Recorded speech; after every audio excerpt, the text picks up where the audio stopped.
Hello, everybody. I believe we are now live. Welcome. My name is Megan Sutton. I am here today with Kirsten Hughes and Jamila H. Lindo, who is our guest for today. Just to give you a quick introduction, I am an engineer. I am a mother of two. I've got a 4-year-old boy, 6-year-old girl, and I have been in the Pros and Babes community for a number of years now, as well as Kirsten. Do you want to do a quick intro, Kirsten? Sure.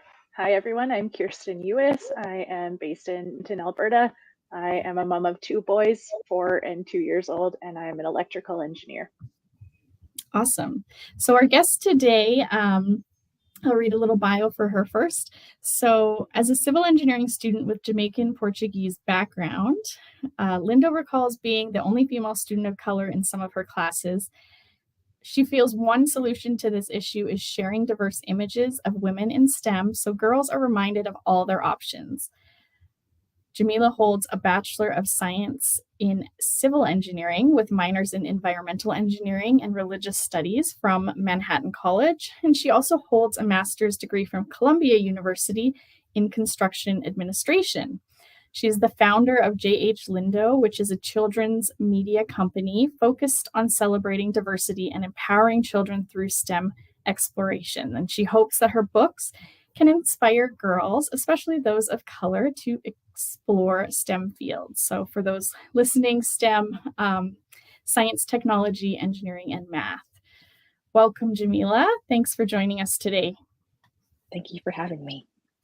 So let's start at the beginning. Tell us a bit about your history and why you chose to pursue a career in engineering.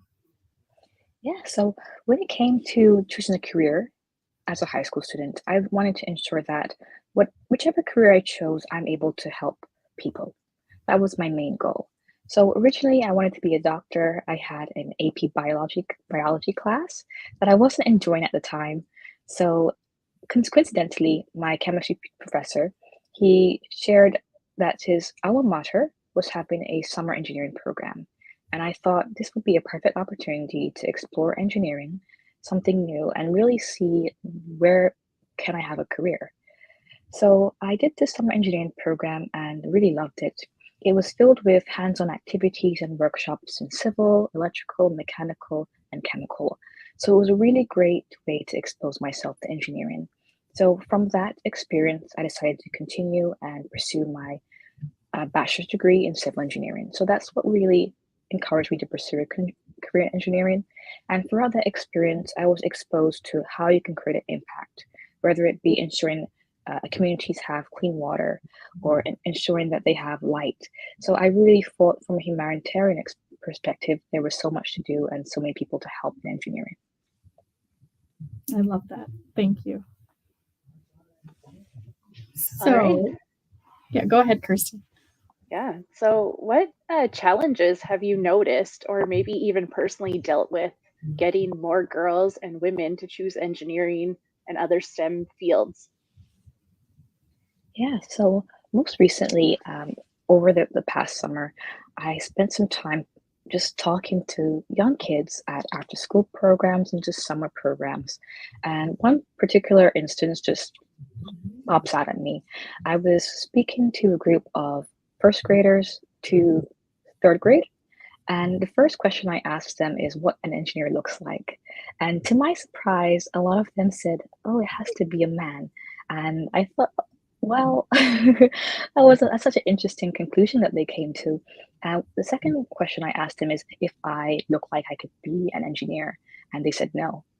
So that's a particular challenge I noticed that children at a young age still seem to have this perception that engineers can't be female or they have to look a particular way.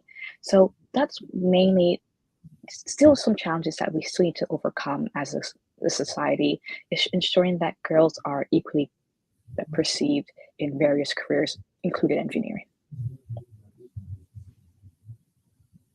So beyond gender, have you had any other challenges you've observed around a lack of diversity in these fields? Yeah, like when I graduated, I noticed that there were only 10 girls in my class of over 100 civil engineering students. And this was only in 2019, so rather recent. And I remember being in class and just looking at my classmates, and I'll realize I might be the only Black person here. I might be the only person of color. And sometimes there might be more of us, but when you see it's still one or two or just a handful. So there's still challenges in terms of race and um, race and ethnicity that I still observe in engineering in particular. Okay, so after seeing so many of these challenges in your career, you decided to make an impact solving some of these issues for girls. So we really like finding solutions in this community and building a better world for our children. So can you tell us a bit about what made you decide to write your books and what did that process look like? Well, I think my experience going to school in undergrad, noticing this disparity racially and gender, I also remember tutoring after school. I tutored at a local all-girls school, and it was a high school. And I remember one particular instance, I tutored a high school girl. She was a senior, so she was going to college in a few months. And this was my first time tutoring her. And one of the first questions she asked me is, "So what are you studying?" And I said, "I'm studying to be a civil engineer." And when I told her that, she looked at me as if I had three heads. She asked me, "Why would I want to do that?" And then she said verbatim, "Why would you want to drive a train?" And I thought that we did a disservice as a society because she didn't fully understand what it meant to be an engineer. And it also got me thinking, like, what if we introduced engineering to her at a younger age? Like, how might have this changed her career trajectory or where she could see herself in the future? So these questions made me think, well, how can I introduce engineering to girls, especially girls at a young age, and introduce it to them in a way that's very simplistic so they're able to understand the various careers that they can enter. So that's really what inspired me to write the book, mainly to remind girls, especially those of color, that you can be engineers and you can really do anything. Yeah, I love that too. I know there's so many I didn't know what engineering was either until I really started looking at it. And even I know once I got to university and you started learning about the different disciplines, because of course there are many. I mean, we've got three in the room. You're civil, Kirsten is electrical, I'm materials, and they all, we all solve different problems in the world based on our disciplines. But I didn't even know the broad spectrum of types of engineers until I was in university and had to choose my specific program of studies. So in this community and for other women that are in various STEM fields, we're often juggling a lot of different roles, whether that is as mothers, professionals, partners, volunteers, caregivers, you're an author, to name but a few. How have you been able to find the time and prioritize these different roles and parts of your life while also continuing to work on this mission to encourage more girls to choose these engineering and STEM fields? Yeah, like to be honest, I think it's still very hard for anybody to find the time. And even if it's dedication, half an hour, 1 hour a week, and if I'm able to find the time on other days, like I personally like to push on my personal work and my work with my book for the weekends because that's where I find I'll have the most time. That way I could spend my weekdays focusing work and deliverables that I have. That way I could kind of maintain a balance, but unfortunately, sometimes that they do intertwine. But it's trying to. I think it's just the idea of you could prioritize and try to stick to it, because trying is really the best thing you can do. And even if it's just 1 hour or half an hour, it makes a difference. Yeah, actually, I was kind of thinking like a process of writing a book. It feels like it would be a big thing to do. Can you tell us a bit more about like how many hours did you spend writing this and did you self-publish? How did that all work? Yeah, like since I graduated in undergrad, I always had the idea of the book in my head, and I really wanted it to resonate, especially resonate with younger girls and boys. That way they could understand the experience that the character's going through. So when I wrote up my first book, Girls Can Be Engineers, we see Hannah preparing for a career day, and she doesn't know what career to choose. And she experiences being discouraged by her classmates who are unable to see like women as pilots or women as archaeologists, for example. So I think this is a experience that can resonate with younger kids because I remember being in second grade and one of my classmates said he wanted to be a nurse. And some of my classmates were a bit confused. They said, well, I'm not sure if you could be a nurse because they seem to be primarily female. So maybe you should choose something else since you're male. So I really wanted it to be a similar story because it's something that they experience. And as to when it came writing the book, I really had to dedicate a few hours a day. Well, some days a few hours, other days just an hour, and that's fine. But really just sitting down, creating a manuscript for the first part, finding an editor to help me really put my words that so they could really resonate with that particular age group from 3 to 7. And once we were able to accomplish this, I found the illustrator to bring the words to life. And after that, we found a printer. Well, there are two routes you can go. You could find a printer who can print the physical books in bulk, and you could also do print on demand. So through Amazon, for example, there's KDP. So each time someone purchases a book, it prints right there and then, whereas it's not printing a bulk of books, it's only printed as someone purchases. So that's currently the route I go on personally, but that's really the process in creating the book. And in total, I'll say it was around 6 months because I already had that manuscript and that story in my head. It was a bit shorter, but writing a book can be a few years for some. So it really depends. I love that. Oh, I'm not muted. Okay, thought I was. So you've got I was checking them out on Amazon actually, and I read I picked up the Girls Can Be Engineers book and read it on my Kindle yesterday. And I really enjoyed it. It's a really great message. You have a second book out now as well, called Hannah's Dream Tower. So it's the next book in the Girls Can Be Engineers series. And I think I also saw that you have a Girls Can Be Engineers coloring book available as well. So there's a few different options and things that you've created. Is there anything else you want us to know about these books or messages that you're hoping readers will take away from these stories? Yeah, so my first book, Girls Can Be Engineers, really focuses on breaking stereotypes. Like we see that gender, uh, it was really hard for Hannah to understand that gender does not matter. She can accomplish whatever she put her mind to. And in the second book, I wanted to focus more on turning dreams to reality.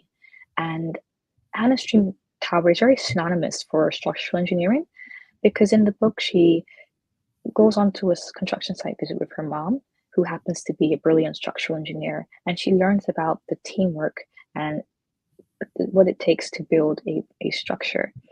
So later on, she learns to build her own structure, and she's able to see how she's able to be a wonderful engineer just like her mom.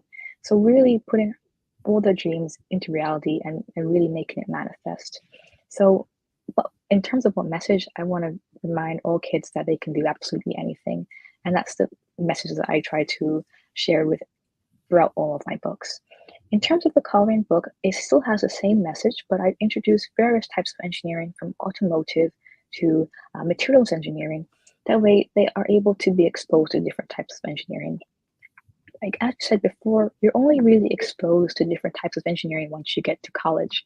And I really wish that we were exposed earlier on because I think there are so many, like biomedical and like chemical, there are so many different ones that are really so fascinating. So I really wanted to simplify in a way that kids can understand and also can see what you're able to produce as an engineer in these various branches. That's so exciting. So do you have some more books that are in your head that we might see from you in the future? Well, yeah, well, I would really love to continue and touch upon various types of engineering. So that's really my hope in the future.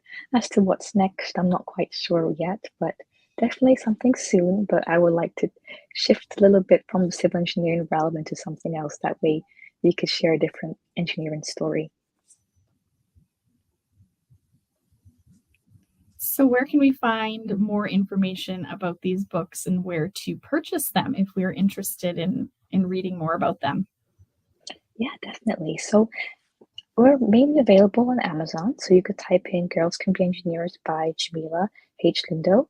And you could also visit our website, uh, jhlindoauthor.com. And there you'll find the 3 different books that we have, as well as a bit more about the books and how you could incorporate it into your community.